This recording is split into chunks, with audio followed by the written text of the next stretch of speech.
Hi, this is Jennifer Hudson, teaching professional at the Academy of Golf at Ocean Reef Club, here with a golf positive solution about chipping into the green. I want you to remember this phrase every time you approach a chip shot. TBD, to be determined. You have to determine your turf, how you want to use the bounce of your club, and if you're going to try to make a divot or not. So turf, bounce, and divot, TBD. Identifying your turf condition. Can you tell if you're into the grain? Into the grain means that the grass is growing against the direction you're trying to swing. Bounce, do you know what the bounce is? And can you set up to use the bounce? And then 3, what type of turf interaction are you anticipating? How much divot are you trying to take? Or are you just trying to glide the bounce through the grass and there's not really going to be a divot at all? So let's talk about turf conditions. How do you know?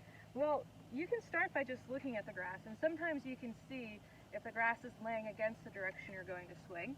And sometimes you need to take that practice swing, right? Practice swings are so great because it's a chance to say, okay, this is the type of setup I would normally have, and we'll chip. And if you feel like the grass is kind of grabbing at the club face and it's stubbing your club into the ground, that means you're chipping into the grain.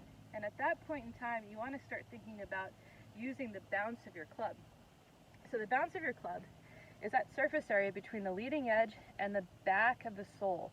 So the wider that surface area, the more of a toboggan-like effect your club is going to have, like going at the toboggan on top of the snow going through the grain.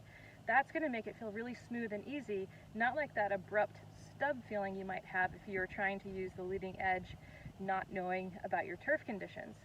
So when you get set up, keep in mind that you don't want the angle of your club to look like this with that forward-leaning press.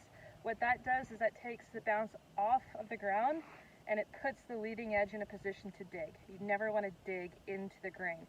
What you want to do is have more of a neutral shaft position where it's straight up and down.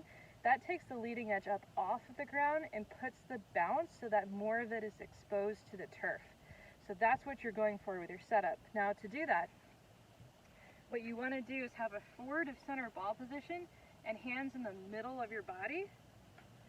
And then you're going to try to take a couple practice swings where you don't see a divot, but you do hear the grass brush with the bottom or bounce of your club.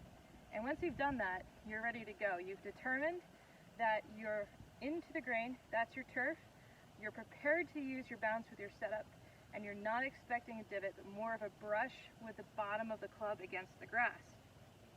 So now when you step up, you're going to see if you can make that same feeling happen. And what you're going to find is that the grass no longer acts like a wall stopping your club, but you can glide right on through, still having a great chip shot. So remember, TBD, to be determined, turf conditions, bounce, would you like to use it and can you get set up for it, and divot. Are you anticipating a divot or are you trying to brush through the bounce of the club? Again, this is Jennifer Hudson, teaching professional at the Academy of Golf at Ocean Reef Club. I hope you have a great week at the reef.